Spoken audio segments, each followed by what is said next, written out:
Hello everyone, good morning. আজি ৰাতিপুৱাৰ গা পা ধোৱা মোৰ হৈ গল। গা ধুই আহি প্ৰথমতে এগিলাস পানী খালো। ৰাতিপুৱা এই পানী গিলাস খোৱাটো এটা অভ্যাস আৰু সকলোৱে খোৱাটো প্ৰয়োজনীয় নহয়নে বাৰু?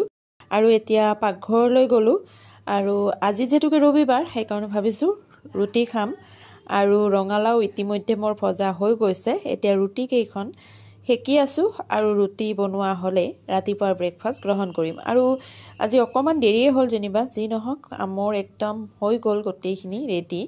এতিয়া ৰঙালাও ভাজি ৰুটি আৰু লগতে আচাৰ লৈছো আৰু চাহ অকমান লৈছো। আজি ৰাতিপুৱা লাল চাহ কাপ খোৱা নহল সেইবাবে। আৰু ৰঙালাওটো যে আজি ইমান ধুনিয়া আছিল নহয়, খাবলৈ বহুত বেছি টেষ্টি হৈছে।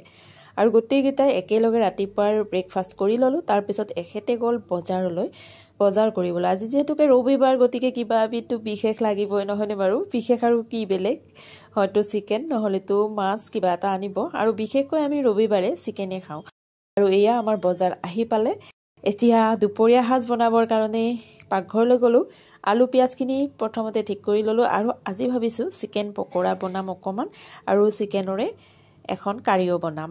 আৰু তাৰ বাবে মই যোগাৰ পাতিবোৰ কৰিলো। এটা পাত্ৰত মই বেচন ললো, জিৰা মছলা যি আছে গোটেইবোৰ ললো আৰু নিমখ দিলো, ৰেড চিলি পাউডাৰ দিলো আৰু গোটেই বেচনখিনি ভালদৰে মিক্স কৰিলো। আৰু এই পেষ্টটো অকমান ডাঠ হ'ব লাগিব, অকমান ডাঠকৈ পেষ্টটো বনাই ললো। আৰু এই পিনে মই চিকেনখিনি অকমান বইল কৰি লৈছিলো।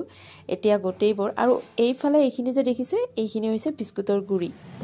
বেচনত দিয়াৰ পিছত বিস্কুটৰ গুড়িখিনি লগাই দিওঁ আৰু এতিয়া এটা এটাকৈ তেলত গোটেইকেইটা চিকেন পকৰা ভাজি ললো। চিকেন পকৰাকেইটা ভজাৰ পিছত আকৌ অকমান বেচন ৰখিয়ে গ'ল আৰু সেই বেচনখিনি জানো পেলাই দিব পাৰি নহয়নে বাৰু? আৰু সেইকাৰণে মই ভাবিলো বন্ধাকবি আৰু ধনিয়াৰ পাত সৰু সৰুকৈ কাটি বেচনখিনিত তিয়াই বন্ধাকবিৰো পকৰা বনাই লওঁ। আৰু এয়া মোৰ পকৰা ৰেডি হৈ গ'ল। আৰু এতিয়া সেইটো কেৰাহীতে আকৌ অকমান তেল দিলো।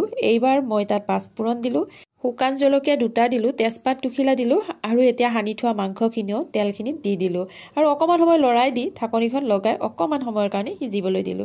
এনেদৰে বনালে একেবাৰে সহজতে হয় আৰু বেলেগকৈ নিমখ হালধি এইবোৰ দি থকাৰ ভেজালবোৰ আৰু নাথাকে, কাৰণ গোটেইবোৰ একেলগে সানিয়ে থৈ দিছো। এইপিনে ঢাকনিখন লগাই মাংসখিনি অকমান সিজিব দিয়ালৈকে মই চাউলকেইটা ধুই মেলি কুকাৰত একেবাৰে উঠাই দিলো। আৰু মাংসখিনি ভজা হোৱাৰ পিছত মই এতিয়া ইয়াত পানী দি দিলো আৰু মোৰ দুপৰীয়া সাজো প্ৰায়ভাগ ৰেডি হৈয়ে গ'ল। এতিয়া খোৱাৰহে কথা আৰু চিকেন পকৰা, চিকেন কাৰী আৰু বন্ধাকবি পকৰা, এনেদৰে আজি দুপৰীয়া সাজ গ্ৰহণ কৰিলো। গতিকে আজিৰ ভিডিঅ'টো ইমানেই। কেনেকুৱা পালে জনাব। আজিলৈ আহিলো, আকৌ আহিম নতুন এটা ভিডিঅ'ৰ সৈতে। Bye bye.